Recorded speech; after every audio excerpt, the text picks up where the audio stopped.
All right, welcome everyone. I'm really excited about today's webinar because it's the first time we've ever assembled a panel of short sales specialists to go ahead and give us an update on what's going on in this crazy world of short sales.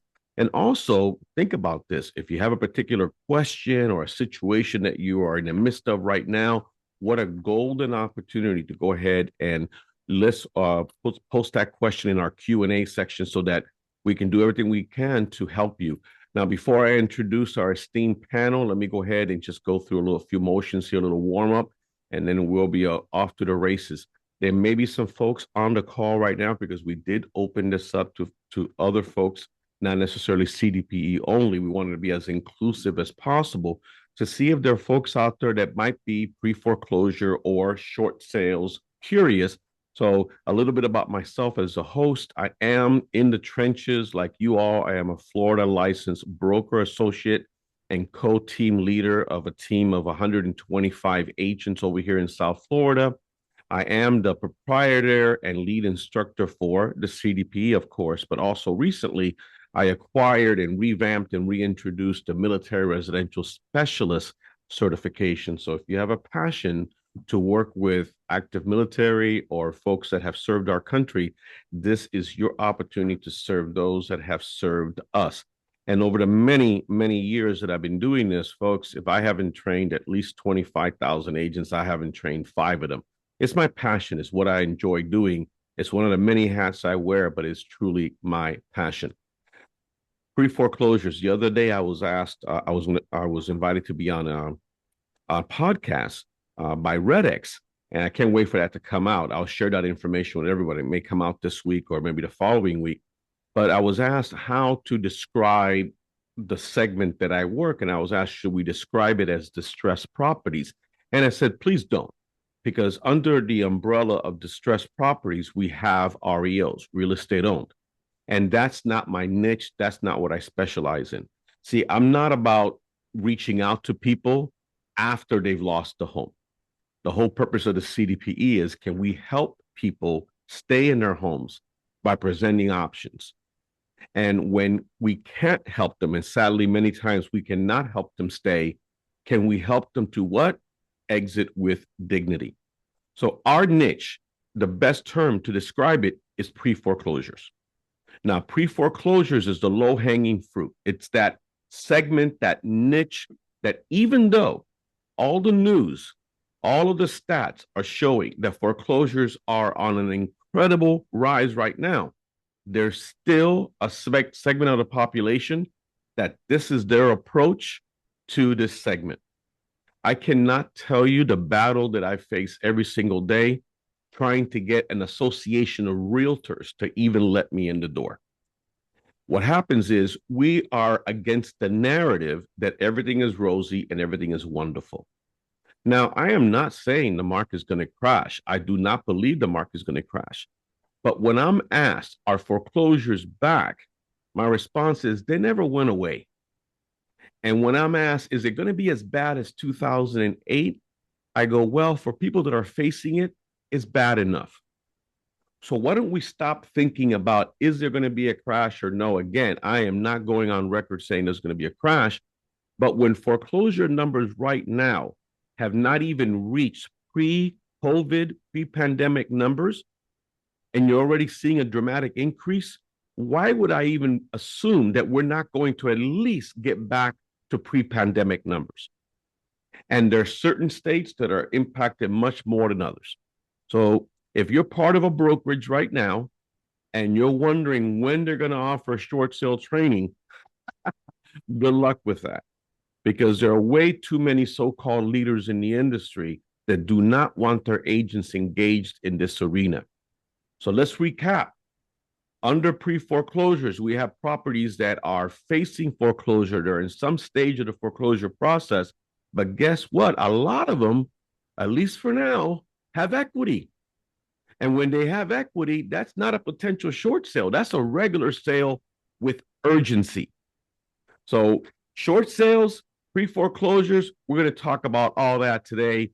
And again, that's where the CDP, I think, really, really shines, because we're there to help agents achieve success by helping other folks. So, with that, I am so proud to introduce our incredible panelists here today.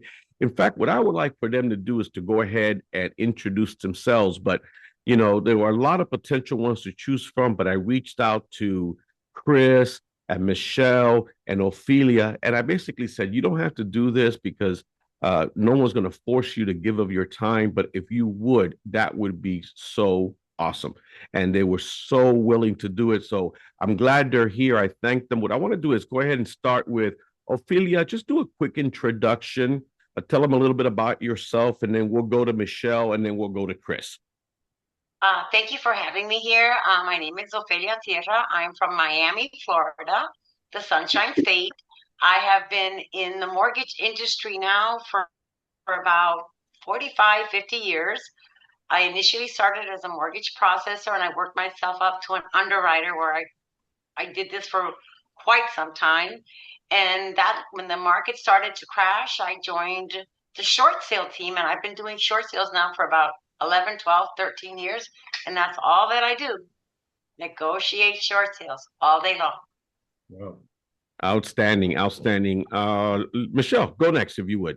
Hi, everybody. It's Michelle McClintock, and I'm from Palm Beach, Florida. Actually, been doing short sales, closed my first one in 2008. So I might be the longest one of this group, maybe, other than Tony. Short sale negotiating all day, every day. I'm attorney backed, so I work under an attorney. So I do have a real estate license. I do not keep it active so that it's not a conflict of interest at all for agents. Currently have about 50 files. So short sales are on the rise, guys. So pay attention. And what Tony is telling us is true, and it's every day. I got 3 new short sales yesterday. So they are on the rise. If you're not, engaging in them, you're missing out. This is low-hanging fruit, like Tony said. Outstanding, outstanding. Chris? Well, my first response is, wow. Some absolute rock stars. My name is Chris Shaback. I live in Tallahassee, Florida. Been actively licensed for a quarter of a century. Been doing short sales since 2007. I was one of a number of folks back in late 2006, early 2007 that were invited by Citi Bank to a seminar that was held in Columbia, South Carolina. And one of their many vice presidents said something that really stuck out to me. 70% of the foreclosures from 2006 never made it to the real estate market. 70% nationally. So anyway, I'm in Tallahassee, Florida. Like I said, been doing this since 2007. Been through it with people, been through it personally myself. A wonderful, beautiful, better than me bride is on the call listening. So Renee and I have been doing this, together for, like I said, quarter of a century. I'm in a small market, Tallahassee, not doing the transactional volume that these ladies are doing.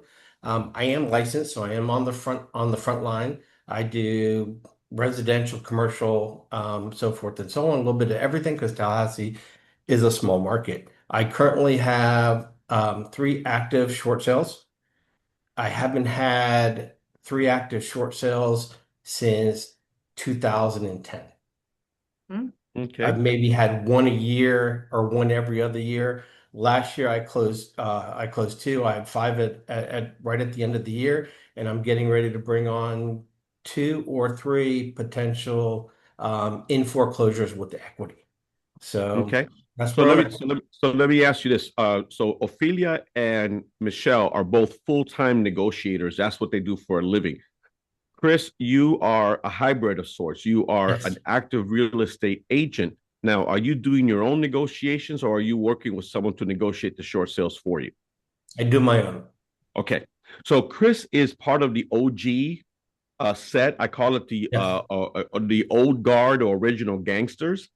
And for those of you that are also part of the CDP from way back when it was owned by the Sharfins in 2008, 9, and 10, and so on, we taught back then that the agents needed to negotiate their own short sales because nobody knew what the heck they were doing.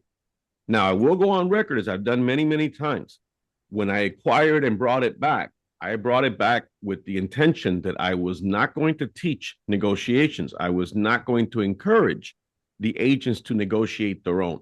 I feel that the risk outweighed the benefits. Now, I'm not the boss of anyone. I say, hey, you do you, boo. Everyone is welcome to do it. But I think that I admire Chris. I think that he's probably one of the few people out there that from the OG set that can still actually negotiate their own. But if someone has an open mind or is considering, I would say there are significant benefits to maybe outsourcing that to someone that does it full time and everything else. From a standpoint of time alone, it can be time consuming. So we're going to pause on that for now. Let me go ahead and ask this. Ophelia, how many active short sale files do you currently have? Right now, I have 25 and active, and I have about 7 approved already that hopefully will close between this month and next month.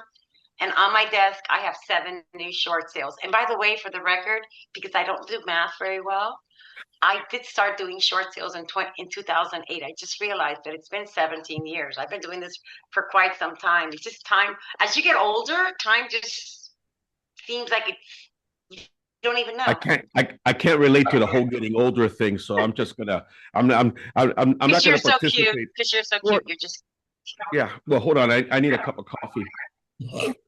Oh my God. 1 cup a day, people. 1 cup a day. That's all right. So I'm gonna throw. I like to. But I have seen that they've picked up. I have seen that they've picked up a lot. I have a lot of old clients that have been calling me out of the woodwork and like, oh my God, you're back. And yeah, they're picking up. They are. And here's the thing. I think we could all agree. Short sales never went away. The reality is that we saw a tremendous increase in equity. And as the property prices went up and the economy was strong and all those things are going, hey, man, you know what? Life was good. But in the midst of all that, there were still people losing their homes, and there were still people losing their homes that were underwater on their mortgage. But today is about education and make sure that everyone walks out of here with a plan of action. So first and foremost, attendees, make sure that you hold on to this. Just because they're in foreclosure doesn't mean they're underwater. The conversation about a short sale never even enters the equation unless you already know for a fact that they owe more than the property is worth. Now, to get to that point, get the right payoffs. You got to make sure that from the get-go, you're having your title company do a lien and title search, because when you ask them, how many mortgages do you have? They always seem to answer, how many, guys? 1. And then how many they have? Oh, because they forget about the partial claim. They forget about the forbearance. So let me ask you, Michelle, does that ever happen to you where out of nowhere, people thought, oh, they only have 1 loan, and it turns out that there's other liens on the property? Of course, always. We actually sort of do our own pencil search right away when we interview the potential seller. So we know right from the get-go, and we interview them and, let them know, ask them how many they have. We'll correct them if they tell us anything different, and we'll remind them that they may have, also an HOA lien or anything else going on the property. So, yeah. All right. So the fact that you're doing that, I don't want to make assumptions, but the fact that you're working under an attorney and you're working under a title company, the fact that you're having to have the conversation with the seller tells me that there's a good probability that that agent is not a CDPE, because you're having to do the work for them. It's mind-blowing. It drives me nuts. It drives me nuts. It is not your job. The fact that you do it, God bless you. It is not your job to interact with the seller. Yep. It's the agent's job to make sure that we have interviewed and qualified the seller and asked the appropriate questions, and then you're there to back us up. But it Yes. riles me when agents are just saying, "Hey guys, do the work for me." Listen, you're going to earn your money as a negotiator. Why are you having to do the agent's work for them? So I think that that's the disconnect that we have in the industry. And I Yep. think all of us could agree that when you are working with a CDPE, it's a different situation altogether, right? 100%. Okay. So oh, by the way, I want to make sure that everyone gets this because I know someone's going to say, "Oh my God, all three of them are from Florida." Folks, short sales are done the same across the country. There is no geographic boundary. Any of these folks can help you with negotiations on a short sale because there's no licensing involved with the negotiation of a short sale. What varies from state to state is how the foreclosure process works. You need to know how California, how Nevada, how Texas handles the foreclosure process so that you know how much time you have or don't have. But the physical act of negotiating it has no borders. Ophelia, you've helped plenty of people that are not Floridians with their short sales, right? I currently have 3 in Utah. And the biggest challenge that I have is familiarizing myself with their contracts and their listings. Different states have different formats. I did one recently in North Carolina. I've done them in Kentucky, Hawaii, California, my favorite state in the whole wide world. Yeah, I've done several there as well. But basically, it's just familiarizing yourself with their documents, with their contract, and it does help if you have an agent, a good, solid, strong agent that knows. Yeah, It's very important. It's very important that they just know their laws. Agreed. And I mean, the fact that, you even have to get that involved with their listing agreements and their contracts, again, just speaks to the fact that they may have had no clue about how to list a short sale. Just because you can doesn't mean you should. You're licensed to I've been very lucky. My realtor in Utah is amazing. I love her. She's amazing. Really great. Great. Well, lucky, but sometimes you do run into people some agents that don't know, that they just don't even know. Like, are you an agent? Yeah. You do this. So what did I do this? What are the things that I'm seeing some of the questions that are asked and everything here? But I'll ask this question of the three of you, just a quick yes or no, quick answer.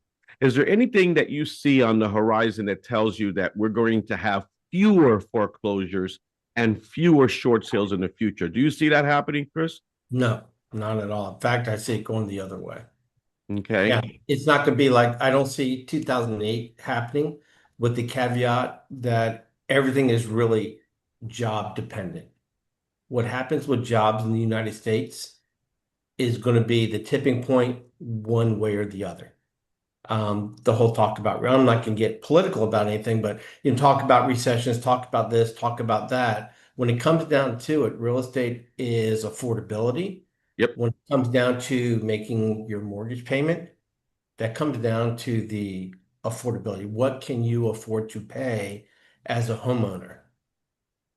Groceries, gas, you got to get to the job. If you got a job, if you're losing your job, it all comes down to job and income, and that's affordable. I completely agree. That's the signs are concerning. Yes. And again, it goes against the narrative because we all want to believe that everything is wonderful and everything else. But at the end, we've already seen the job numbers already coming out that the market is softening. I don't think there's still a report that's delayed, but I'm seeing more and more layoffs being announced by a number of different companies. Different things are driving the layoffs. AI is one of them. A lot of folks are being replaced by AI, but here's the reality, folks. They've done surveys across the country. And when they've asked Americans, hey, guys, how many of you have at least $1,000 or more liquid, accessible right now in the case of an emergency, and less than 40% have that money. So you could have a wonderful paying job and everything else, but the reality is one missed paycheck is all that separates you from being in a situation that you go into default. So given the fact that the job numbers are not that strong, we're seeing easing and this and that. And the way I look at it is this, folks, everything is regional, right? Everything is regional. You need to take a look at what's going on in the job market in your area. If you're seeing job layoffs, if you're seeing closures and everything else, then you need to pick it up because that's an indication that shortly afterward, those folks are going to be in trouble. Here's a question, Michelle, the same question to you. Do you see anything that indicates that we're going to have fewer foreclosures? Absolutely not. In fact, I think part of the major thing in 2026 is going to be condos. It's, with everything that's going on in the condo industry, especially in Florida, we are definitely going to see a huge volume of short sales in Florida anyway. Yeah. And 100%, with the assessments that are being done and stuff, it's just not affordable for a lot of homeowners, especially, like I said, in Florida, because we have a lot of the older people here that are on potentially fixed incomes and stuff, and it's going to be a Well, huge problem. associations are insane the way, I Yeah, mean, housing comprises much more than just the mortgage payment, right? yep, We have the property tax issue, which I think every state is experiencing an issue with that, Florida especially. Associations have gone insane. Insurance is crazy, everything else. And people on fixed incomes, like you said, they can't afford it. right. So, Ophelia, so you don't see this slowing down anytime soon, do you? Not at all. As a matter of fact, and I think that like I work in mostly South Florida and Central Florida, and there's two markets right now that are so saturated with properties that you like. I had an agent in Lehigh Acres telling me the other day that she was so desperate to sell her property and she can't rent it, she can't sell it. That she goes, there's people offering their mother-in-laws to as an incentive to take care of their kids to buy their properties. And another market that's extremely saturated is Homestead because you're competing with Lennar that they're overbuilt and people have realized that they don't Yeah. want to live there anymore because it's too difficult. And just recently, and I don't like to do them, but just recently I've done two modifications for two clients that reached out to me and I just broke my heart what they were going through. Praise the Lord, I was successful and I was able to help them both. But the biggest problem that they had, they were falling behind was insurance and taxes. Insurance in Florida are insane, and it raised their payment substantially.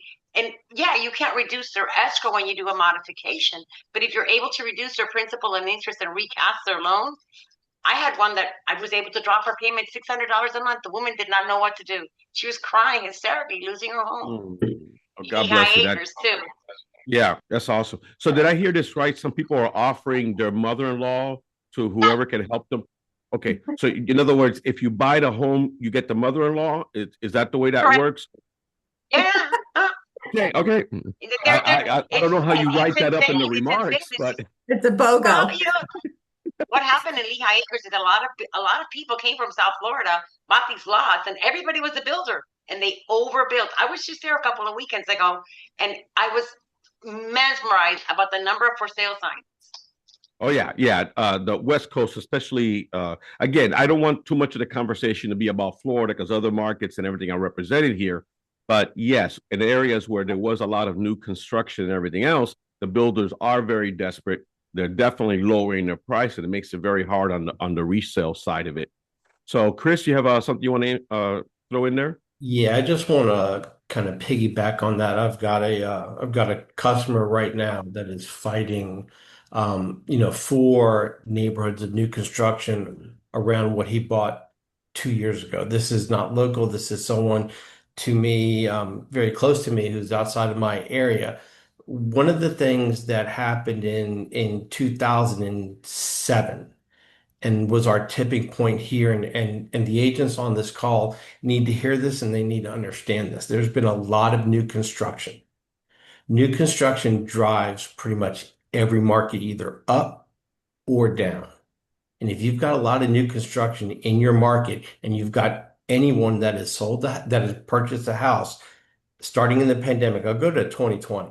You go back to 2020, they bought 2020 to now, especially in the last 3 years, those folks are gonna be upside down unless they put more than 20% down on their homes.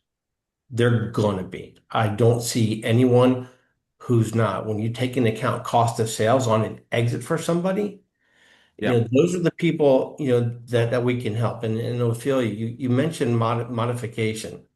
To me, Tony, one of the things that I look at when I get someone that's in a bad situation and maybe facing a list pendants or facing a foreclosure complaint actually happening is, can we get them into modification? We can still sell them, we can still negotiate a short sale, but getting them into modification, a lot of times in the state of Florida, kind of puts that foreclosure. Oh yeah, it's dual tracking. You can't, yeah. I would never recommend somebody if you are going to take a listing on someone that's in that situation, you need to ask them, have you tried a modification? Have you Yes, done these things? You 100%. want to eliminate all those because what you don't want is in the midst of you trying to sell the property, they all of a sudden go, hey, wait a minute. I just called my bank and they went ahead and said, well, that's great news for them. I'm happy for them, but you probably have expended time, effort, and resources, and it's kind of lost there too. So one of the things that I want to make sure that everyone does understand as well from the perspective of short sales and everything else is because this I want to get I'm definitely going to get to the questions that are here. I got some really good questions that are asked here, but I also want to create a way for you to have more questions to ask based on some of the questions I ask our panelists. And that is one of the areas that I see that's going to be a floodgate of just open the floodgates of foreclosures is FHA loans. FHA deficient delinquencies. Last time I checked, were like 1 in 9, 1 in 8 FHA mortgages was in default, and many folks don't follow the fact that FHA was doing everything. HUD was doing everything possible to keep these people in their homes. I interviewed an expert at one point. It's on our YouTube channel where one individual was able to get 14 partial claim mortgages done. In other words, they get a partial claim, they make 2 or 3 payments, they stop making payments, they go back and they get another one, and there's another one. Well, all that's gone. As of a few months ago, I think it was October 1st, that's done. People can only get one every 2 years. And they have to also prove that they can make the payments. They have to actually be current. And if they go on the plan, they got to make the payments.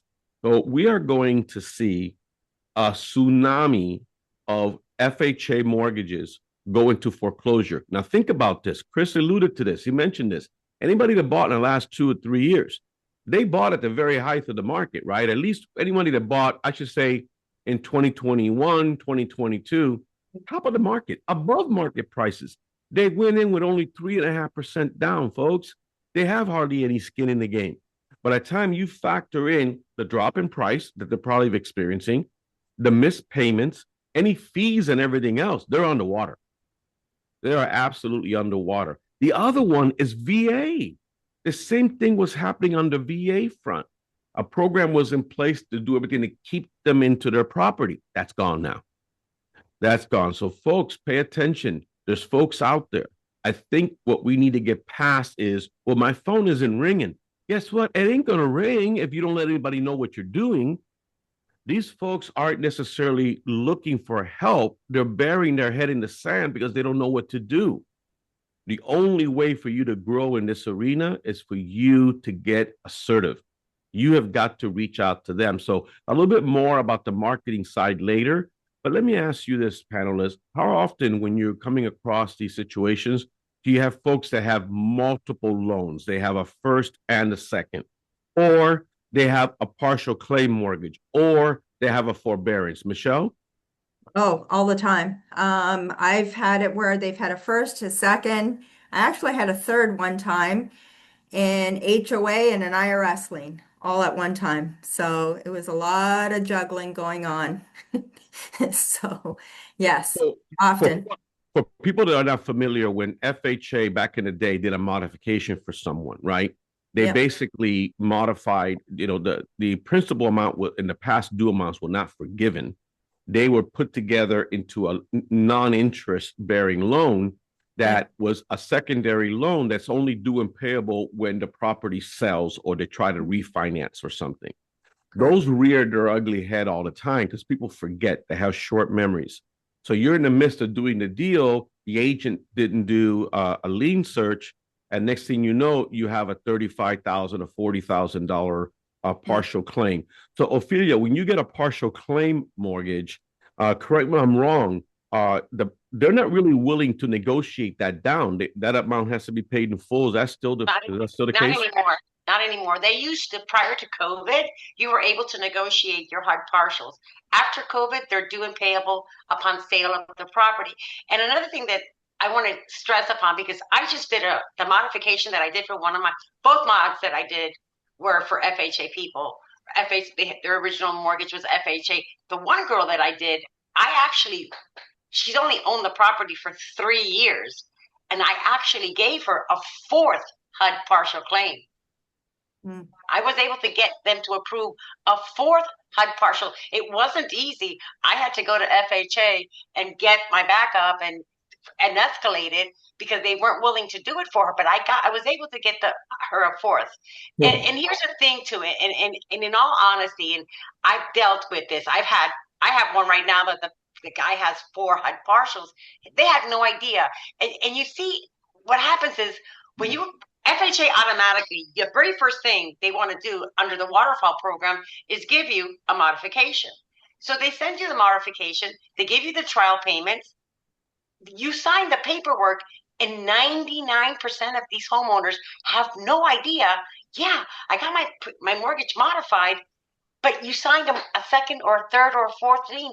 They don't know that because there's no payments, there's no interest. So lately, when I see a short sale, it's an FHA, the first thing I do is check the docket. Ask the homeowner, have you modified your loan? Have you ever done a modification? Automatically, 99% of the time, they say yes. There's a HUD partial. There is. And they just don't know it. They don't know it. They sign paper. Oh my God, thank you. I got my mortgage modified. I got my payment reduced. They had no idea that they signed multiple HUD partials. Yeah. But as of October 1st of last year, that she's not going to get a fifth. She can't go again now for 2 years. And she's got to, I think, make the first 2 or 3 payments to be on time, or she could be kicked out of the program. So God help her. I hope that she now can make those payments, because she's not going to be able to get a fifth based on the new regulations, because it was the market was the foreclosure market, in my humble opinion, was artificially held back because of whatever reasons, whether it be political, economic, and everything else. Now these folks are in for a rude awakening. But just to clarify, so you're saying that if there's $40,000 owed in the partial claim, $40,000 needs to go to pay off that partial claim. There is no negotiation. And here's the thing that I run into a lot is the servicers, how they interpret the 4155. They all interpret it differently, but technically, because when you're doing a short sale on a HUD FHA loan, they have to net 88% of the appraised value. But if you include that HUD partial as part of your 88, you're done. You're over. You're going to be exceeding. And they can request a variance from HUD, and HUD should allow, even though the HUD partial needs to be paid off, it does not need to be included in the 88% net required for the first 30 days in your short sale. Well, that's critical, and that's huge. That's huge, because that question's been asked. Well, the minute you factor in that partial claim, there goes the 88%. So what you're saying is that a variance could be requested, yeah, and if granted, then that could be separated so that it could be treated as 2 different things. You have to pay it, but you don't have to include it in your 88%. Right. And it's important that when you're speaking to your spot agent, the servicer that you're dealing with, that you stress that. And if they don't help you, escalate it. Okay. Send an email to answers@hud.gov and get it done. You'll get it done. Michelle, do you want to chime in on that as well? yeah, I totally agree. I mean, we're seeing quite a bit of that with partials. So definitely. So how important is how you all are able to leverage the relationships that you have with these negotiators? Because Aside from the amount of time it takes to negotiate a short sale, the potential liabilities for the agent and their brokerage and everything else, how many times has just the relationship that you have with these counterparts at these different servicers saved the day for you? For me, 100%. I'm finding that, I don't know about any of the other panelists, I'm finding that a lot of the negotiators are ones that I've dealt with over the years for a long period of time. I'm getting assigned to the same negotiators. I have about 7 or 8 HUD reverse mortgages, and I have the same negotiator. I have two, and they have all of my files. So it's, I'm finding the same relationships in this business are huge, Okay. especially if you have to escalate. Okay. And I know Ophelia, they, and I'll give it to you in a second, Chris. I know you've told me in the past that your counterparts, they call you Ophi. And when they call you Ophi, that means you're buddy buddy with them. That means they know I you, know, right? and I agree with Michelle 1,000%. And my reverse mortgages, I only deal with one negotiator, and I have her. I have another one another servicer when it's HUD. I have another servicer with C-Link that Yep. negotiator that I call her at home. I call her at home, and Wow. and Michelle can probably they. It's not that you get that. Oh, I'm getting the same negotiator. When the deals come in, they go, "Oh, that's a Michelle deal. Oh, that's an Opie deal." Those chicks know what they're doing. This is going to be an easy peasy. Yeah. Let me get them because let me tell you that a lot of people don't know this, but these spot agents, they get bonuses. They get Yeah, bonuses for how many absolutely. short sales they close. Hmm. So Yep. if Michelle and Ophi and Chris are the ones that are closing their deals, who do you think that they want to work? Whose Yeah. deals do you think they want to work on? Michelle's, Ophi, and Chris's. Yep. Yeah, you're absolutely right. Back in the day, we always encouraged that the short sale package, that the cover of it have the CDPE logo, because the negotiators came to recognize CDP packages as being complete, and that was a bonus for them. Literally, Chris. Yeah, the real estate's a relationship business. Having a relationship with people that you need help from in order to help your folks, your customers. Listen, it's not about us. It's always about them.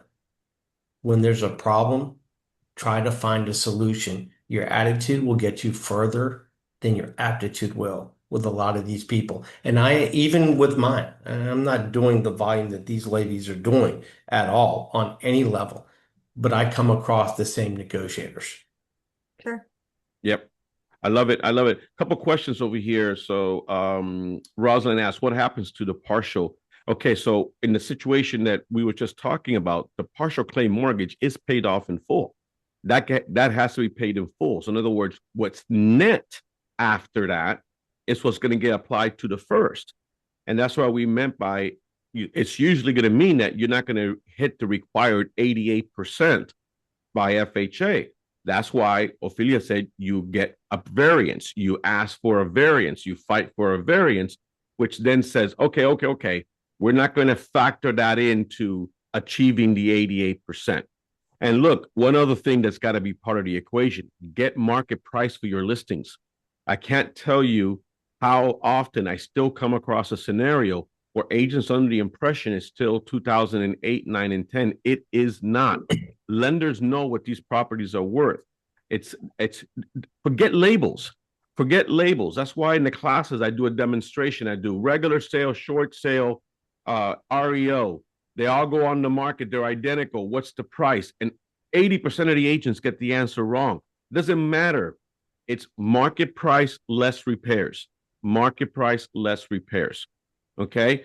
And what else? Let's see. Quick question here. Steve said, is the FHA reducing the interest rate significantly on the mods?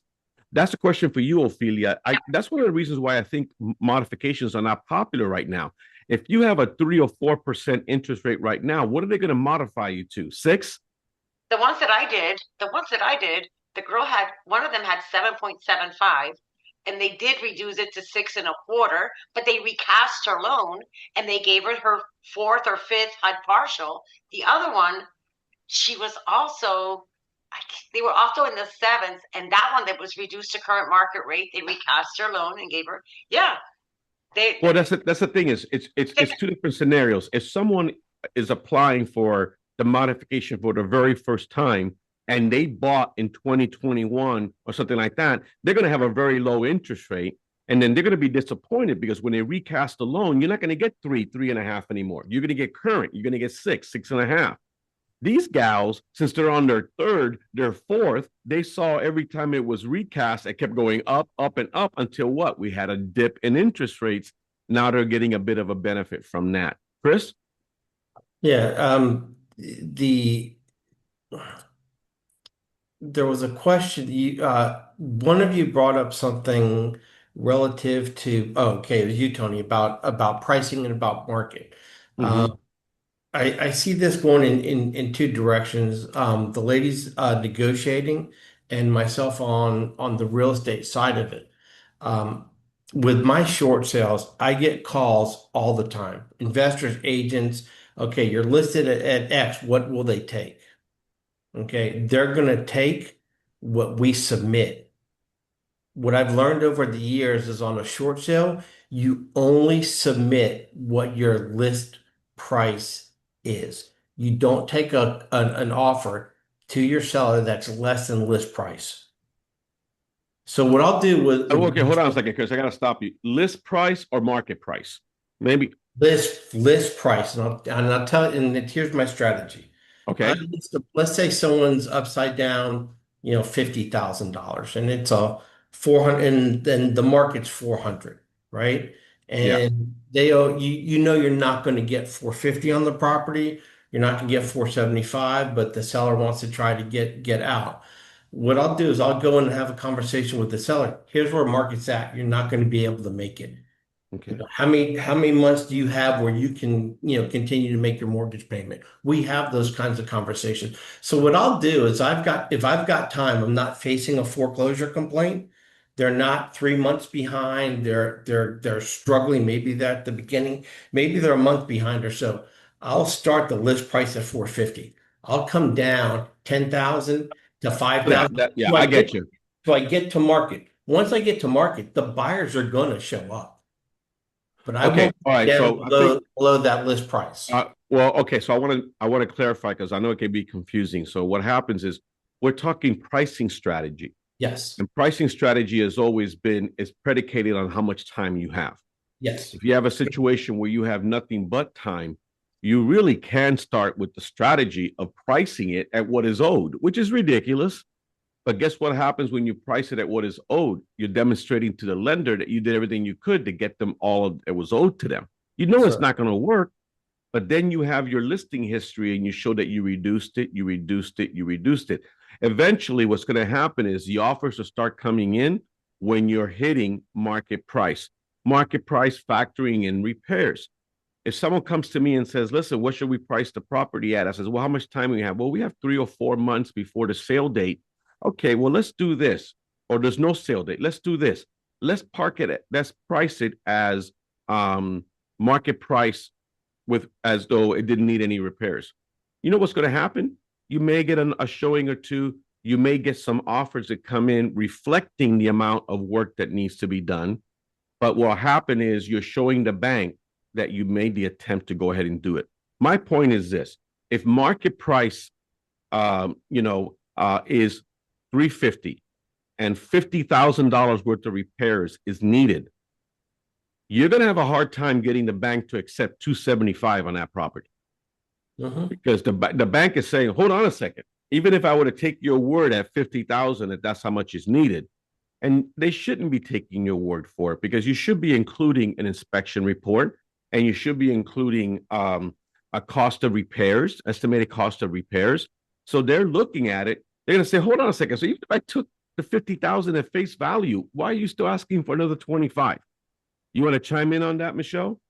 Yeah, I mean, I have always gone with the philosophy on any pricing for any agents that I do short sales for. We do 10 days, 10 showings, $10,000. So it's 10, 10, 10.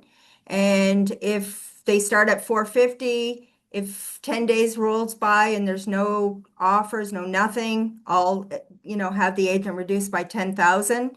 until we find the sweet spot. Mm-hmm. And the sweets, once you start getting showings and offers and stuff, if we end up with multiple offers, we'll take the highest and best offer. And sometimes the highest offer is not the best offer. So, I mean, my philosophy on that is, price it at market value so that, you're minimizing the time on the market and getting it into the bank. So, and if that sweet spot is high or that isn't, where you need to be, then keep dropping it. 10, 10, 10. Okay, you're That's been right, my and philosophy. that could be 5 5 5. I love it. Yep, yep, yep, That's Because a what good happens is, strategy. That's a really good yep, strategy, yeah, Michelle. it is. And what you're yep, doing there is that's similar to how REOs are done.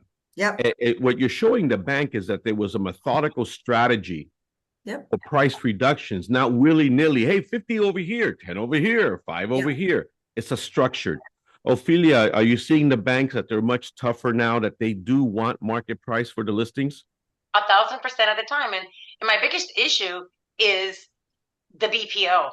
What is the purpose of ordering a BPO? A broker price opinion, in case somebody doesn't know what that means. 99% of the time, they'll send a picture taker who snaps 30, 40 pictures of the property, gives it to the BPO agent who has not seen the property, and they come up with this outrageous value that I don't even understand. How did you get that value? Did you not see this? I'm a huge advocate that I think that they should do away with BPOs. All these banks should be ordering full appraisals. It doesn't matter. 100% agree. Oh Well, my God. Tell me, Michelle, tell me that it's like your biggest issue. Yep, yeah. yep. Well, let me I, ask you this, everyone. How often do you find that the listing agent, when there is a BPO, or God willing would be an appraisal, that the agent is actually meeting them at the property, providing comps, providing an inspection report? Yep. Uh-huh. Yeah. So Chris, you do that you because you're a better. practitioner. You're doing the business the right way. I'll bet you dollars to donuts that many of the ones that Michelle or Ophelia are working with, the agents are not bothering to take that initiative and meet the BPO or appraiser there. I guarantee you that we've got 74 attendees on this call. I guarantee you 90% do not meet the appraiser at the property. They do not, or they don't have a conversation with them. They don't provide the information that they won't see that's on the contract. Maybe there were concessions that aren't on the contract. Maybe there are repairs. Maybe there are something else. Right. I just had this situation with a short sale. I was out of the country, couldn't meet. The appraiser just went in because the MLS said vacant. Now, when a short sale goes under contract, I put it appointment only. No vacant listings whatsoever on a short sale. That way, they have to contact me in order to be able to get in. Mm. Appraisal came in $50,000 above market. And it was a well-respected appraiser in our area. And when I got back to the country, what happened here? And I just kind of, that's what I got. Yeah. And that appraisal expires in 8 days. That short sale has gone back on the market. The buyers couldn't wait any longer. So it's a real thing. It happens. And if it's BPOs, my thought process is that's being done by an agent. Is that agent trying to get that listing? Oh my God, you think that's me? I think the same They're thing. trying to undermine you. Yes. Yes. I And mean, you we're want me to not tell stupid. and you want me It's to tell you rocket something? science. I've experienced it.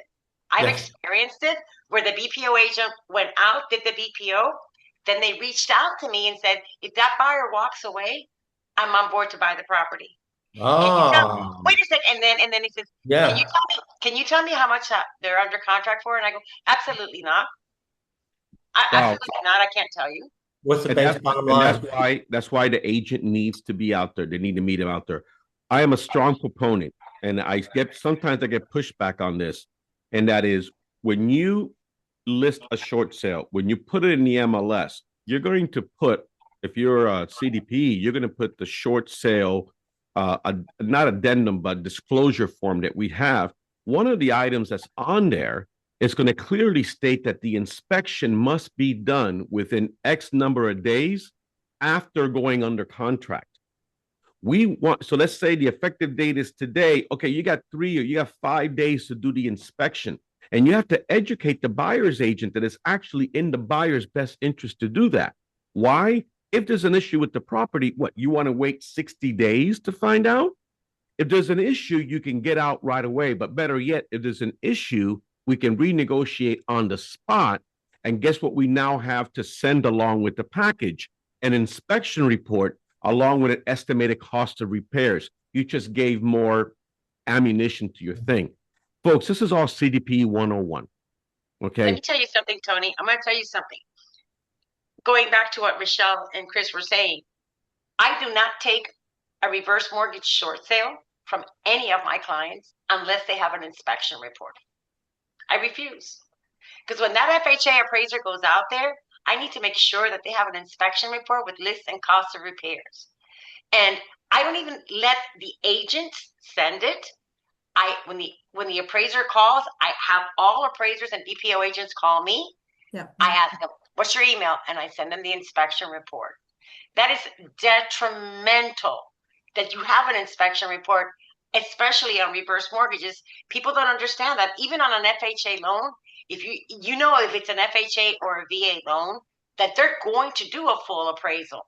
VA appraisals are not disputable. It is what it is. One shot, take it all. That's it. Yep. They're not disputable. So it is imperative that these agents have an inspection report. Even if they go to the property's in great condition, there's always something wrong. There's always something wrong. Yeah. Inspection. But let me ask you this. I know that you've done a lot of reverse short sales, and I know that is an area of opportunity, but educate me on something. The loans, the reverse mortgages, okay, it's not binding on the heirs. In other words, it's if the situation is that they're underwater, it's not going to be owed by the heirs. So I've always wondered, what is the incentive for the heirs to even go through the hassle of a short sale when at the end of the day, it's not their debt? Can you help me with that? I can't answer that for you, but let me tell you that the majority of my business are reverse mortgages. And I mentioned to say that 75% of them are people that are there's a probate done. The other 25%, I have 2 right now where the homeowners are alive. Yeah, I mean, they're non-recourse loans. That was the term I was looking for. So at the end, I'm just wondering what's in it for the heirs to do that. And maybe somebody else can answer that question, because to me, again, it doesn't reflect negatively in any way, shape, or form on the heirs. And if most of the time a situation is that the parents or whoever, they're deceased and everything else, if you're 80 or 90 years old, what do you care if there's a foreclosure on your record? How is that going to hurt you, right? So, Chris? Yeah, so I did I've only done one, and it was probably about 10, 15 years ago.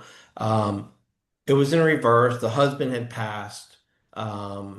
So it was the wife. They were going into probate. They had to short sale in order to get that set aside in order to take care of the rest of probate. So maybe it's a probate issue. Outside of that, But the property has to be disposed of. I get it. It has to be disposed of for probate basis. Yes. And the way to expedite that is to sell it, because the bank could take their sweet time to actually do the foreclosure. I get it. You're brilliant. Then at this point, you have to dispose of it. Yeah. And if your family's listening, Chris is brilliant. Okay. So yeah, that makes sense. You're doing it because you need to facilitate the probate, and the estate needs to sell that property. Brilliant. I love it. All right. I want to do this, guys. We have about a half hour left. I want to tackle some of the questions that I think we've talked a lot of them here. Okay. Here. Okay. Related. Michelle, what does it mean, attorney backed? What are the benefits to it? So I work under two different attorneys actually, and I don't like the fact of, an agent just being on their own as far as this. There's a lot of legal questions, and concerns for homeowners. I can't answer them. Realtors can't answer them. And I think, a lot of these questions have to be answered by an attorney or an accountant. So we literally have I have a probate attorney, I have a foreclosure defense attorney on staff, and a real estate attorney. So I think it's critical that people have the opportunity to speak to an attorney freely without cost or anything to get the answers they need for their Okay. situation. Now, for clarification purposes, they're all licensed in Florida, right? Correct. Yes. Okay, so that would not be anything of beneficial to someone from another state. No.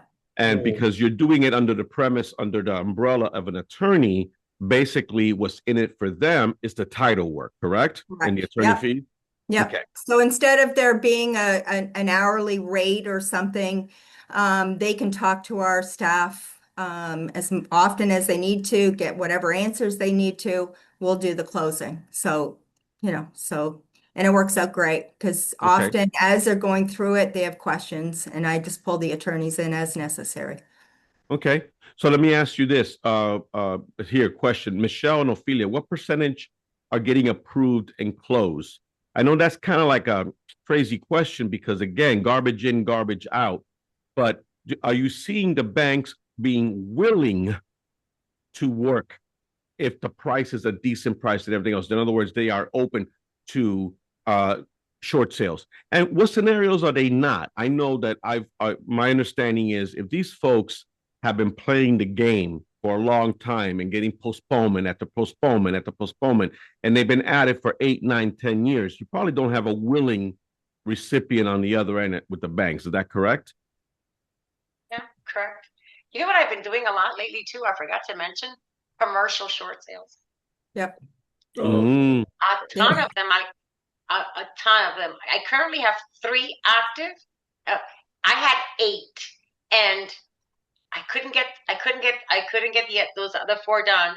I'm still working on one of the possibilities. I'm actually negotiating a short payoff, but I'm seeing a lot of people that have commercial oh yeah. mortgages that are wanting to do short sales. And when I say commercial, it's just the structure of the mortgage that they obtained. It's not a commercial property. It's a real estate property. It's a single family home, but they obtained commercial financing where they bought it under the name of an LLC. I'm seeing a Okay, lot of I get it. So it's not commercial in the property. It's just that it's the LLC that is the one that's being foreclosed on. And I can see where there's some challenges there when you're trying to negotiate a short sale on behalf of an LLC. Maybe the parties are not willing to submit their financials, right? No, they are. It's just they're just not done the same way. They don't have the same guidelines. They don't have the Okay. same guidelines as Fannie, Primary Freddie, residence. FHA, They just have their. I think sometimes they just make them up as they go along. No, that could never happen. We, No, okay, Chris. All right, a couple things as far as like the team. So yes, it's important that an agent has a title agent, title company that they work very closely with. I have that. They have a tax, professional. They have an attorney. The attorney's of utmost importance, especially if they're behind and they're going to be facing a foreclosure. So we don't give legal advice at Yeah. all. But I will put folks in touch with an attorney, whether it's a foreclosure defense attorney or probate, that type of thing, because that attorney can buy us time with the strategies and the techniques to put off Absolutely. They're a critical closure. member of the And team. it's critical to have those Yeah. people in your wheelhouse and on your team. You asked percent closed. Since 2007, 90 plus percent, 95 plus percent short sales closed. These banks do not want these properties back. And Yep. if you can do it, and it's all about the paper. The ladies will tell you, it's all about the paperwork. It's all about the timeliness of it. The way I look at it, there's no reason that a property should go to foreclosure if there's an opportunity for short sale. Completely agree. What percentage of these deals the lenders are willing to waive uh, the deficiency? Are you finding, Michelle? All of mine have full waivers of deficiency. I actually just had one from Round Point where they wanted the seller to make a contribution. And I got the approval letter. It had like $7,000 they wanted him to contribute at closing. I went back and had them re-review it, and it was wiped out completely. Actually, that closes next week, but I'm seeing full waiver of deficiency. Of both the first and seconds, Yep. or you seeing their Yep. hesitancy when it comes to a second? No, not at all. Not at all. If I get that on a second, I will renegotiate it Ooh. and, either lower it, try and have it lowered, or, but I haven't seen that in a very long time. I'm getting full waivers on first and seconds. Okay, Ophelia, are you finding the same thing? Yeah, it's not a successful short sale unless you have full waiver of both your first and second lien. What's Yep. the purpose of doing a short sale if these people are, they can still come after them? It's Yeah. Yeah. Now, here's the one thing: if you have a situation where you have the second is not willing, and let's face it, some of these people may have pulled some stunts where they refinanced a year and a half ago or a year ago, and next thing you know, oh, what happened to that 100 grand? It completely disappeared. I can certainly understand a scenario where the bank might want to keep their options open, but let's just keep it in mind that if you don't play ball with them, you will get foreclosed on. I'd rather get the first waived, get it approved. Yeah, the second will approve it without a waiver. It doesn't mean that they will come after you. In most cases, they don't come after you. And if they do come after you, there's other remedies that you can be done. I just don't want a situation where someone kills the deal because the second doesn't approve it. Chris, real quick, because I got a bunch of other points I want to talk about. Yeah. So the point about the second, listen, it's problem solving. It's negotiating. We just did one with the VA that had a second. It was a private equity second, and what we did is we negotiated money from the first for it, negotiated with the second, and then the buyer came to the table with a couple $1,000s to get the full release from the second. So there's an opportunity to negotiate Yeah, and problem solve within these and want people to understand that. I love it. Now let's talk HOAs. Okay. HOAs are a huge problem. Folks, if you're out there working with someone that's in foreclosure right now, it's not, what's more important than how far behind they are on their mortgage? If they're far behind or at all with their HOA. The HOAs are ruthless. They're Yep. ruthless. But where the banks don't want the properties, the HOAs do because they want to take the property away from them so that they can rent it to as long as possible and delay the process. So it's critical that if they're 1 or 2 months behind, tell them to get caught up. And the minute there's a lien on that property from the HOA, the next step is foreclosure. So we have got to be very savvy in this area. What are you finding as far as the HOAs being willing to accept less? And when they're not willing to accept less, what's the stumbling block? Is it the HOA or the attorney fees? You want to take that one first, Michelle? I'm finding I just negotiated one that was 15 down to 5. But a lot of these these attorneys are not willing to play ball. We put our attorney up against their attorney. It depends, honestly, in South Florida, who that attorney is and how willing they are to compromise and reduce. If not, I will structure my short sale differently. And I actually have the buyers do an addendum that they will pay up to a certain price. So I'll get part of it paid by the bank, and then often I will have the buyer pay it if necessary. But we try to avoid that and get as much paid by the bank. But my biggest thing on any file I have, if they have an HOA, is please keep yourself current on your HOAs if possible. And if you are going to go to delinquent, I want them to let me know right away. I actually have a form. It's a HOA certificate that I have the homeowner fill out. So I know exactly, if they're current or if they're delinquent right from day one. I love it. So yeah, if they tell me they're current on that form and a month and a half later they're 6 months delinquent or there's a lien, there's some sort of disconnect on the communication, and that puts up red flags for me. Now, when you're having the buyer bring the difference or the amount that, how are you structuring it so that the first is not saying that it's not being applied to anything that's going to the first? The addendum is worded where they're going to pay it before closing or Nope. at closing or after closing. Everything we do is at closing. Okay. We don't have anything. Everything's disclosed on the settlement statement. So if the buyers bring in $7,500 and on these addendums, I actually have them always put up to $7,500 or whatever the amount is, because if I can negotiate it down, they're not bringing $7,500, Got it. to But the the contract price is being amended to be a higher contract price, right? No, it'll be a whatever, It'll be a 500,000, and then there's an addendum for $7,500 on top of that they potentially will pay.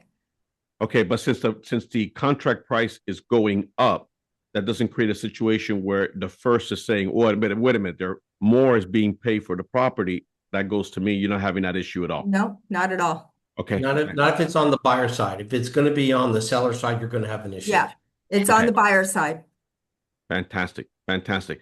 What if any bearing was asked here are student loans? It says here, Natasha wrote, is it true that they need to be current on student loans to do a partial claim?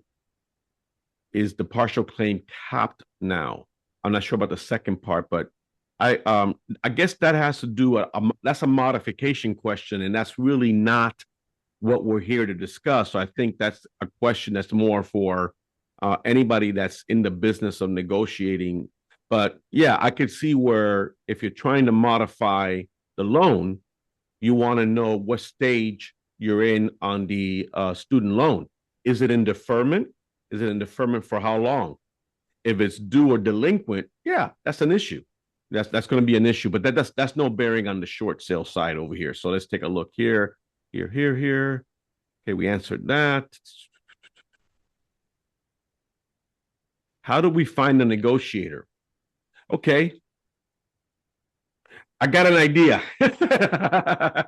No, I'm messing with you. But look, here's the thing. I'm a big believer that you need to have 2 or 3 potential negotiators you work with, because things can happen. One particular negotiator may be too busy to take on an additional file. It could be that negotiator is going on vacation. God knows that maybe now and then they like to take some time off.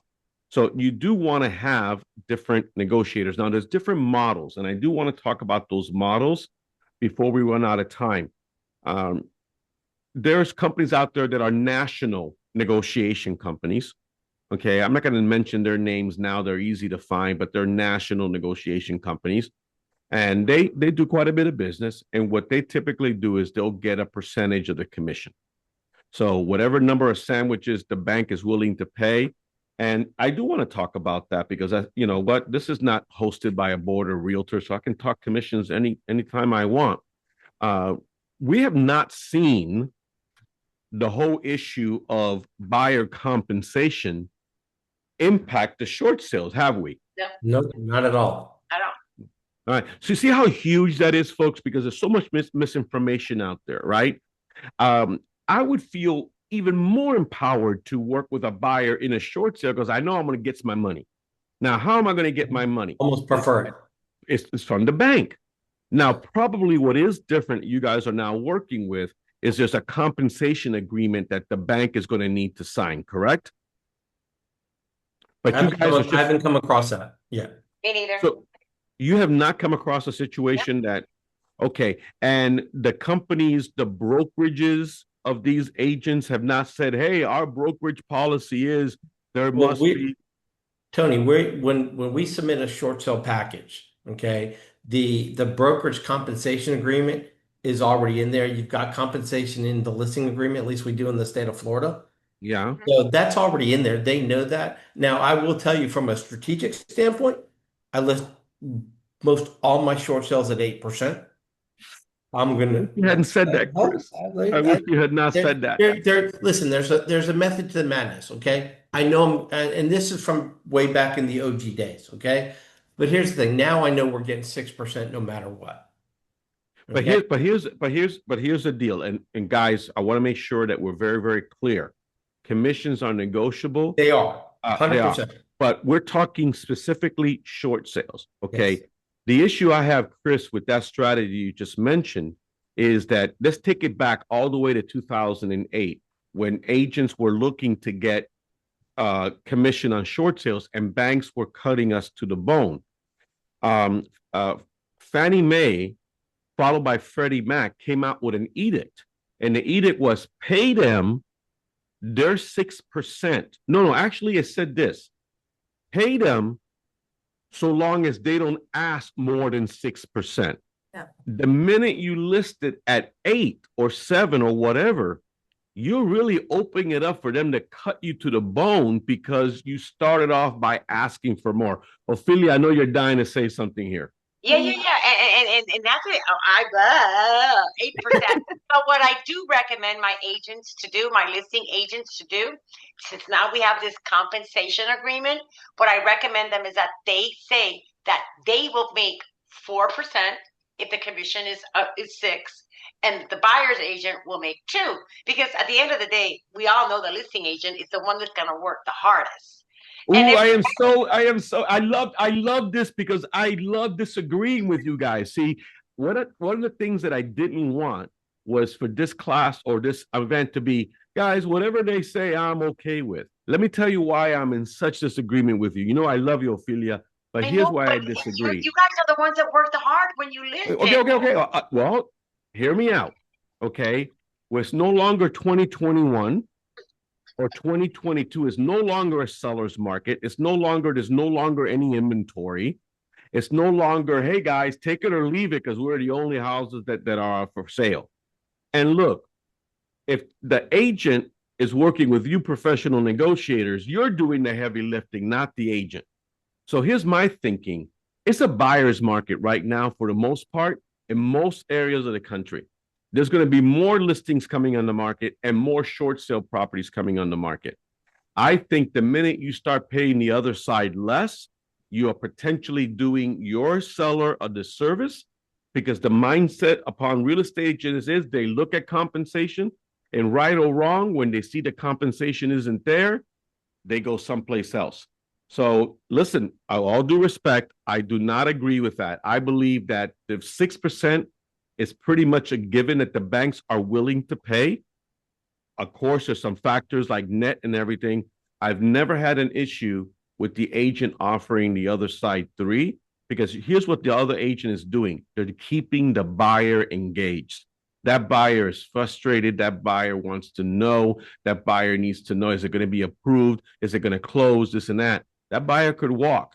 So remember, when I reached out to you guys is we may not all be in agreement. At the end, the agents make their own decisions, but I have to be true to my belief system. And I don't believe that the other agent should make less. Michelle, you want to chime in on that?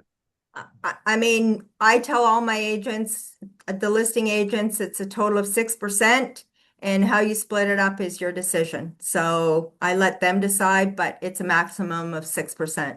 I don't see that the banks are approving anything beyond 6% higher. No, but see, here's the biggest concern that people say, but banks are always cutting it. No, they're not.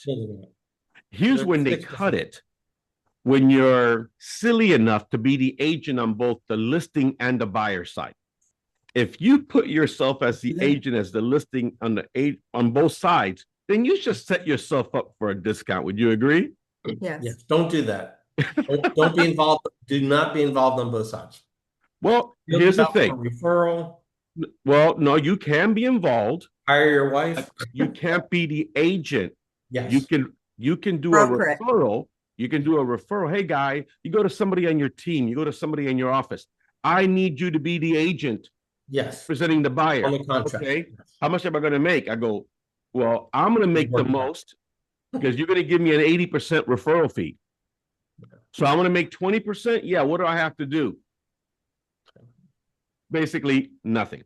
But again, it's strategy. It's up to you. Ophelia, I'm going to give you the last word on that because I know that you're being a sweetheart and saying, okay. But let's go back to that. Something I have lately, if when Freddie Mac is the investor, and you have no way of knowing unless you do your homework ahead of time and look and check the Fannie Mae lookup, they're only paying 5% commission. I have had more transactions where my commissions have been cut from 6 to 5%, as long as they're not VA or FHA lately than ever. They're cutting commissions right off the bat. Shell Point, I don't know who they're servicing for. 90% of the time they're cutting my commission from 6% to 5%. No, Really? Is it the same agent? Is it the same agent on both sides? I'm sorry? Is it the same agent as the listing and selling agent? No, of course not. That's 101. Yeah, I'm doing short sales with them right now. And I have never argued dual agency more than in the last 3 months, because if the agents, even though they're different individuals, if they're working for the same company, I've had to argue that, hey, they might be working for the same company, but they're two different. That I've had to argue that dual agency issue multiple times. Okay, so wait a minute. This is important. And look, we may run 5 or 10 minutes over. It's okay with you guys because we're onto some heavy duty stuff right now. But in the situations where Fannie Mae, like you said, out of the gate is topping you 5, do you go back to them and say, you guys remember this edict you guys sent out back in 2009? Okay, you're not supposed to do this. Is you're not using that, or? Yeah, it doesn't. Even if you use it, they'll answer that is the investor criteria. And it may be Freddie, it may be Fannie, or it may be some investor that they did in the, that they have some secondary market investor. Okay, hold on a second. So it could be like right off the bat, when they'll ask, right off the bat, they'll tell you commission to be reduced to 5%. Right off the bat, like there's no questions. But it's not necessarily a Freddie or Fannie Mae deal. It could be a private investor, because the edict I was talking about, the edict applies to Fannie, Freddie, FHA, pretty much, and VA. Yep. You get your full commission with FHA, you get your full commission with VA. Yep. And Fannie and Freddie are supposed to play ball. You're right. If it's a private investor, it's game over on that. Michelle, what do you want to say about that? Yeah, I mean, I also agree. I'm not really seeing reductions for the most part in commissions. Where I'm seeing it that we may have to vary the commissions is if they give me a minimum net to work with. Then, if we're lean on fees, then, often I'll go to the agents and say to them, look, if we want to get this done as quickly as we can, they've given me a minimum net, are you willing to cut your commissions slightly to get the deal done as soon as possible? And most agents will do it. Okay. Real quick.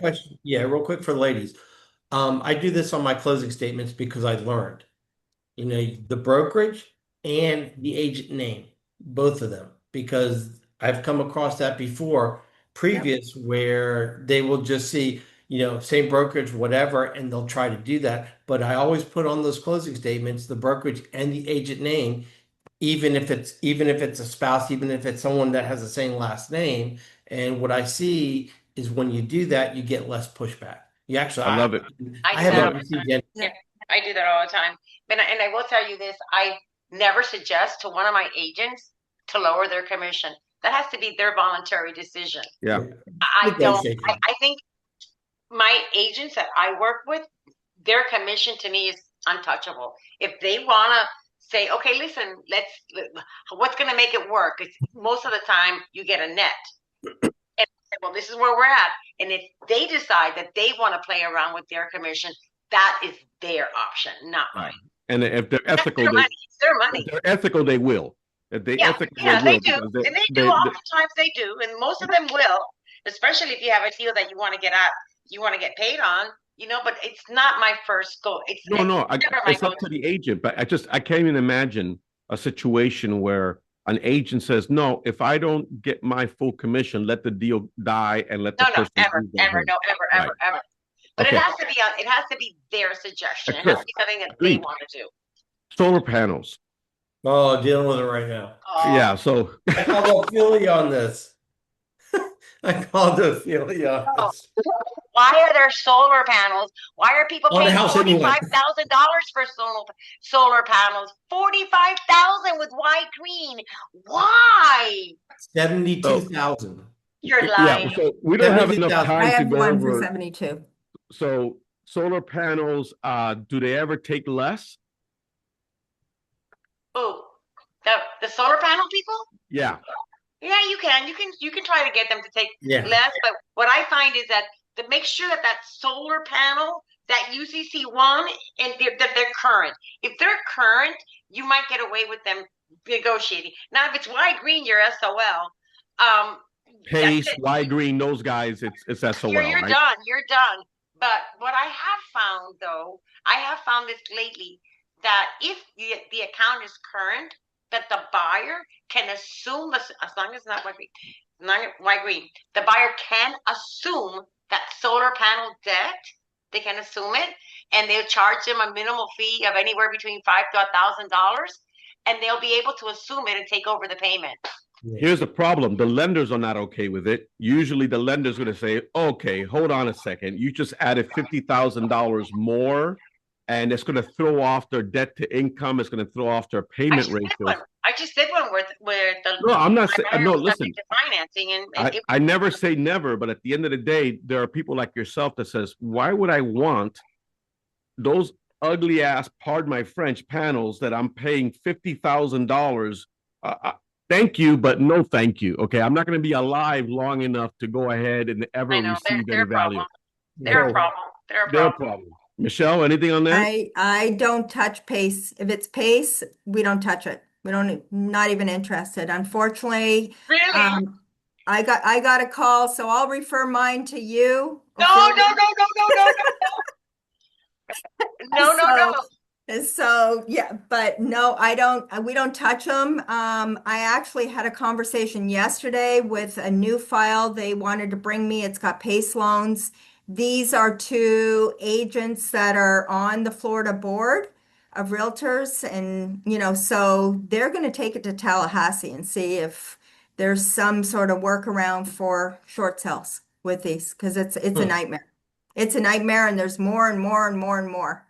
Especially in Central Florida. I can't understand how the Florida market allows people to be ripped off in that manner. Yeah. Well, that's another webinar. So let's do this as we're winding down, and I have some slides to share. I want to ask you, are any of you interested in getting more business from potential clients? If somebody here wants you to help them with a short sale, how does the compensation work? Because there's different models, right? Like we talked about, some national folks will take a percentage of the commission. Ophelia, you work on a flat fee basis, correct? Correct. Mm-hmm. So go ahead, tell us about your model, how you do it, and then we can slide over to Chris. I don't know if you are actively negotiating for other agents, if you're interested in doing that, but I'm going to give you guys your turn. Ophelia, you go.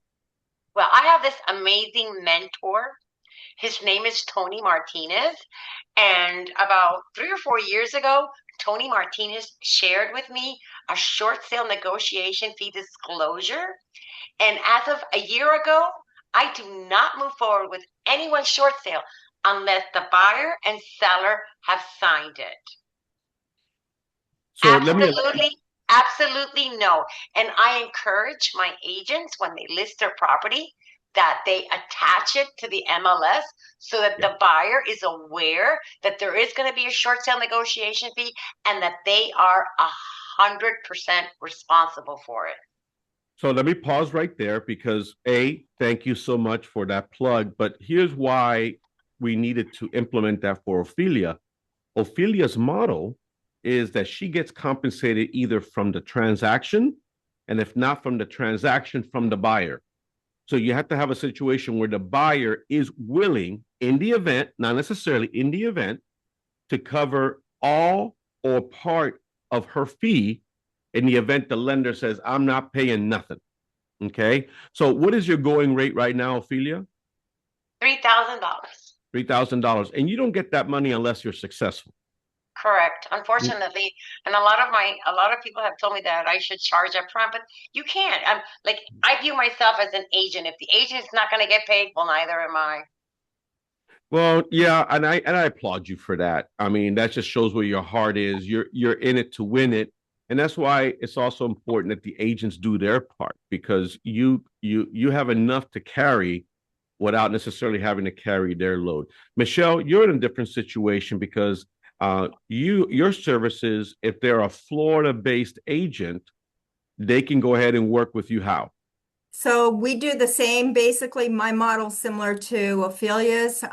We have a law firm disclosure that gets signed. Also, my fee is again $3,000, just like Ophelia's. So that's pretty much the going rate. And I do not get paid unless I perform. And basically, I'm going to call all three of us. We're the rainmakers.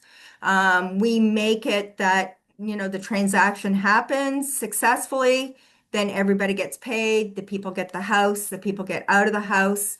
So, I mean, I think it's a great model. It works, and I don't have a file that is not signed by buyer and seller. So either the bank pays it or the buyer pays it in every single transaction. I'm like Ophelia, I will not start a file unless it's signed. So Absolutely. Yeah. Seller never pays. The seller never pays. The bank typically will. Buyer sometimes has to, but the buyer has to agree, has to know that going in. See, that was my problem. The buyer needs to know that going in, that they may be on the hook up to a cap. Yep. Okay. And they sign to that. Chris, your going rate, and how do you do it? A little bit different. So I'm coming from an agent perspective. So I have partnered with agents as a code list. I've partnered with agents who aren't in my market where, they are the listing agent. I'm on the code list. If it's not in my board, then we work a referral fee. Referral fees I pay are anywhere from basically 10 to 25%, 30% depending on what the value of the property is and what the compensation is. But it's interesting that you ladies mentioned that $3,000 because I use this in my conversation with folks in regards to compensations. And my daughter's now 24. She's not like 6 or 7, but I used to tell people, it's like, listen, in order for me to be able to help you, I got to get $3,000 out of the transaction. Because if not, my daughter wants me on the couch eating bonbons and watching, Barney or somebody. I hear you. You It's guys will work every 3,000 came up. That's just all right. So here's a deal. When I send this out, to everyone that's been on the call and everything else, I'm going to include all three of your contacts information so that they can reach out to you independently and again have a conversation. I do want to take one last question from here, and then I got some quick slides here. So just to recap, you basically Ophelia's 3,000, Michelle's 3,000, Chris is going to work as a co-listing agent on the scenario, and you guys will work out the percentage amongst yourselves. Catherine wrote, I have a UCC and they are sticking to about 50%, 10K. Okay, it's harder to find. And Mr. Cooper refuses to allow more than 1,500. Refuses any variance on the PFS or pre-foreclosure as homeowners vacated property. That's an FHA loan, and $1,500 is the maximum that FHA will pay on a subordinate lien. Yep. Doesn't matter what it's a UCC one or not, and it's probably a solar or something, or window panel, something, or a roof. They got it. Buyer's gonna have to pay it. Yeah, it has to come from the buyer in those scenarios. And then last couple of questions over here: are banks considering pre-approved short sales, guys? If we lived in a perfect world, we would have pre-approved short sales. We tried that; it didn't work. So in America, we do short sales backwards. We list it at a price. We hope the bank will take it. We get a buyer engaged in the process. Then we go in there and say, pretty please, will you work with us? So be very, very careful of anything in the MLS that shows pre-approved short sale. Chances are that was an approval for somebody else that fell apart, and that agent thinks that that approval is transferable, and it is not. Yes, everyone's going to get a pay. So here's what I want to share very, very quickly. Okay. I got a couple things coming up that may be of interest. For those of you that are not CDPs yet, those of you that want to find out where are the opportunities in the pre-foreclosure market, or maybe you're a CDP that needs a kick in the butt. Maybe you're a CDP in name only right now, and you need to get inspired to get back into the game. The way I usually wet the whistle of agents to entertain joining me in this niche is through these free Zooms that I do, the pre-foreclosure listing advantage. So the next one coming up is going to be Thursday, February 19th. This is absolutely free. And this is where I give you current stats on foreclosures and what opportunities exist, blah, blah, blah. So that's something that all of you can register for. When I send this out, of course, it's also going to include the link to this. So stay tuned. Even if you can't grab it right now, you can go ahead and call our office, or you can write to support@cdpe.com, support@cdpe.com. We get you all the information. If you want to become a CDPE, you can do it live in person. We don't have a whole lot of those classes right now, but I have a virtual one coming up in March. We have it where you can do it online on demand. Here's what I recommend. I always recommend the virtual one because it's live, me teaching it over 2 days, but you can ask questions. The online on demand is incredible because you can get started right now and you can do it at your pace, but you can't ask me questions. So if you had to do one or the other, it has to come down to your urgency, but I want to give you guys a special deal. Normally it's $4.99 for the course, and it includes the first year's membership. For listening, for being on the call, I'm going to give you guys $100 discount. So for those of you that want to get started with either the online on demand or the upcoming virtual one, make sure that you go to cdpdesignation.com and use the code webinar100. That code could go away at any time, so I would not wait. Here's my special for you guys because I'm in a really, really good mood. I'm going to give you a 2-for-1. What that means is if you don't want to wait until March, sign up for the online on demand now. Save $100 now. And guess what? You may complete it, you may not complete it, but either way, I'm going to give you access to the virtual one absolutely free. This way you get a double dose. You get a double dose of the class. So, of course, people always ask me, do you finance? I go, well, kind of, sort of. I do through PayPal and Klarna. And I'm introducing something, pardon me, never done this before. I've been asked a ton of times, Tony, do you do coaching? Tony, do you do coaching? And I says, you know what? I am willing to introducing a coaching program, but here's what I'm not going to do. I'm not going to be teaching you to negotiate short sales. That ain't my thing. Here's where I'm finding agents struggling. Agents are afraid to pick up the phone. Agents are afraid to engage. They don't know what to say, how to say it, when to say it. When they do have a situation, they're clueless, they're lost, all this kind of stuff. So what I'm going to do is introduce a hybrid program where I'm really there more from a marketing consultant, coaching you on what to say, how to say it, how to create business. Because ultimately, if you're not generating leads, you're not going to make any money. And I want to be the kind of coach that's all about coaching you to create business for yourselves. I'm going to introduce the program on March 19th. I'm going to show you what it's going to include and what doesn't include. I created a really nice package. So all those details, if you're remotely interested in finding out about what this new coaching program is going to be, we'll be happy to send information out to you all so you guys could find out more about this. So anyway, Jeanette, I always, just to show you that maybe the years are catching up. What's our phone number again? Because I always get it wrong. Michelle, go ahead. You have your hand up. So I just want to chime in on your program. I actually, a couple of years ago, I guess now, personally attended your program, and it was phenomenal. So if you can do an in-person one, I just want to, anybody that's listening, it is definitely worth doing. He's insanely knowledgeable about, distressed properties, short sales specifically. And it was probably the best 2 days of any class that I've taken, and I truly mean that.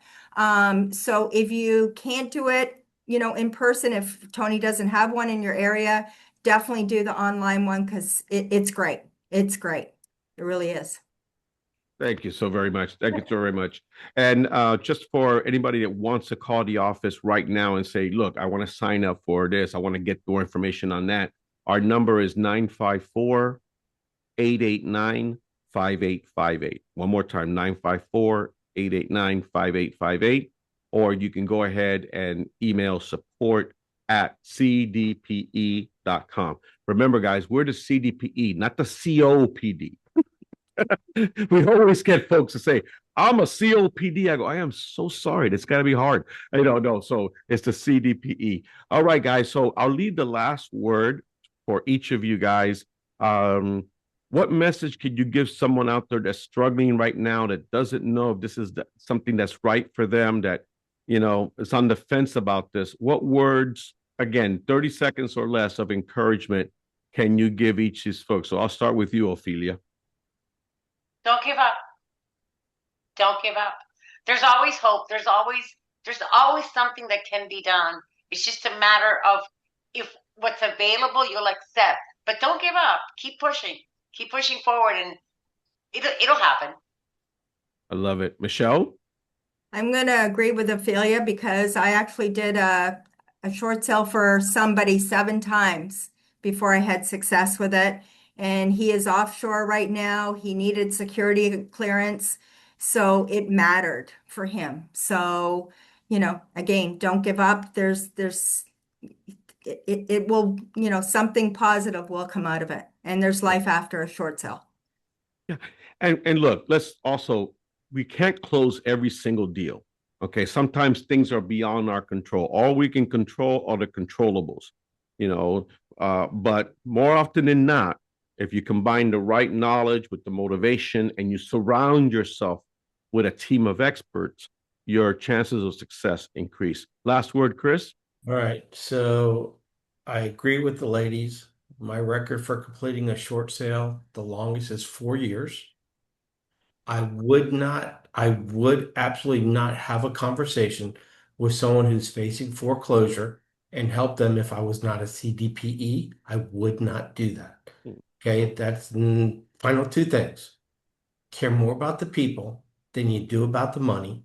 Everything else will take care of itself. And finally, everything happens for a reason, and you're on this call for a reason. We might not know if it's going to help us right now, but it could help someone else down the road, and it could help someone else years and decades down the road that had nothing to do with you at the time. Agreed. Beautiful, beautiful. Guys, ladies, Chris, I can't thank you enough. I mean, I don't want to get emotional, but I know that you guys... This emotional stuff, Tony. Don't cry. Yeah. Emotional stuff. Yeah. Well, the thing is, I know that you guys care.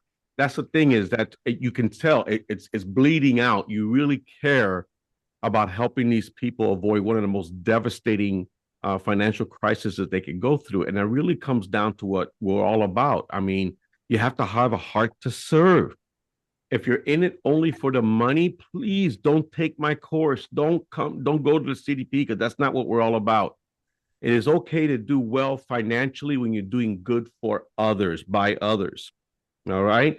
Well, listen, I know they want your information. They want it now. Let's do this. For someone that's saying, I don't want to wait to get the email and everything else, I got to know Chris's or Ophelia's or Michelle's information right now. Go ahead, Chris. What is the fastest, easiest way that someone could reach out to you right now? My cell number is 850-210-4101. My email address is Chris, CHRIS, at B as in boy, S as in Sam, B as in boy, I as in India, partnerswithanS.com. That's Chris at BSBIpartners.com. BSBI is an acronym for Buy, Sell, Build, Invest. Fantastic. And you kind of broke up a little bit on the phone number. Give the phone number one more time, please. 850-210-4101. That is my cell. Please, if you text me, let me know who you are, where you're from, what your problem is. Okay. Okay. Wait a minute. That's kind of wide open. My problem is let's And I'm narrow it telling you down. what, it's I fun. got It's your funny. number. Real quick, it's funny. If we're in an elevator someplace and you ask me what I do for a living, Tony, ask me what I do for a living.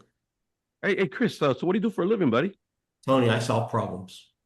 There you go. I love it. Michelle, how can they reach you? Same, my cell number is 561-543-5353. And my email is Michelle, Michele, at O as in Oscar, H as in Harry, M as in Mary, lawfirm.com. Great. Phone number one more time, please. 561-543-5353. And don't hesitate to text All right. or call. Ophelia, how can they reach you? My phone number is 786-402-9555. My email is opheliasierra24@gmail.com. So my name,